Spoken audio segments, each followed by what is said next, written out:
কেন ভারতের দিল্লি লাল গালিচা বিছিয়ে তালেবানের প্রতিনিধি দলের আতিথ্য করল?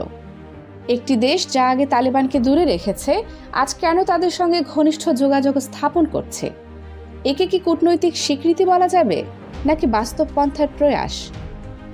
2021 সালের আগস্টে আফগানিস্তানে তালেবান আবার ক্ষমতায় ফেরে। তখন যুক্তরাষ্ট্রের সেনারা হুড়মুড় করে প্রত্যাহার করেছিল এবং পশ্চিমা সমর্থিত কাবুল সরকার ধসে পড়ে।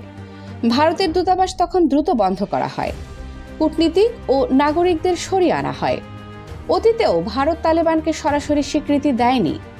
1996 সালে প্রথম ক্ষমতায় আসার পর ভারতের দূতাবাস বন্ধ করে দেওয়া হয়েছিল। তালেবান বিরোধী নর্দার্ন অ্যালায়েন্সকে ভারত কূটনৈতিক ও প্রশিক্ষণ সহায়তা দিয়েছিল। লক্ষ্য ছিল আফগানিস্তানে পাকিস্তানের প্রভাব সীমিত করা।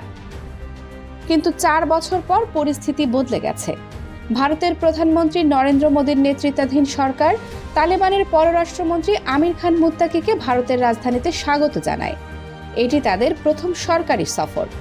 মুত্তাকির সঙ্গে বৈঠক হয় ভারতের পররাষ্ট্রমন্ত্রী এস জয়শঙ্করের। বৈঠকে আলোচনা হয় কূটনৈতিক, বাণিজ্যিক ও মানবিক সহায়তা, আফগানিস্তানের জাতীয় উন্নয়ন ও আঞ্চলিক স্থিতিশীলতা জোরদারের বিষয়ে।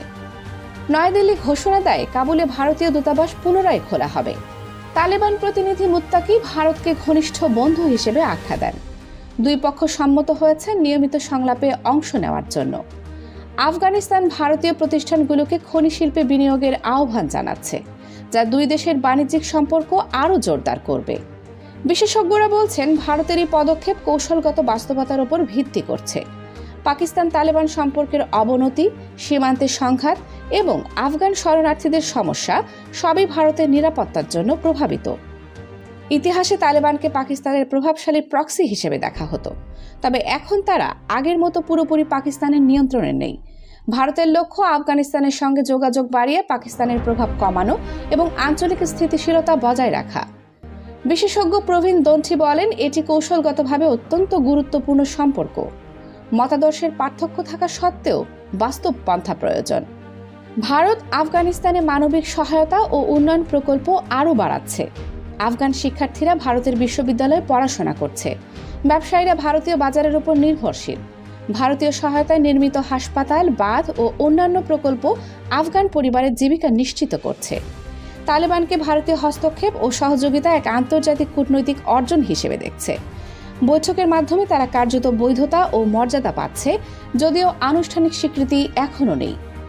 ভারত তালেবান সম্পর্ক এখন কেবল কূটনৈতিক নয়, এটি আঞ্চলিক স্থিতিশীলতা, নিরাপত্তা এবং অর্থনীতির প্রশ্ন। মতাদর্শের পার্থক্য থাকা সত্ত্বেও বাস্তবতার ভিত্তিতে ভারত এই পদক্ষেপ নিয়েছে। আফগানিস্তান ও ভারতের এই নতুন সংযোগ কি আঞ্চলিক রাজনৈতিক ভারসাম্য বদলে দেবে, তা সময় বলে দেবে। তালেবানের সঙ্গে ভারতের ঘনিষ্ঠতা কেবল কূটনৈতিক ইতিহাস নয়, এটি দক্ষিণ এশিয়ার নতুন কৌশলগত রূপরেখা।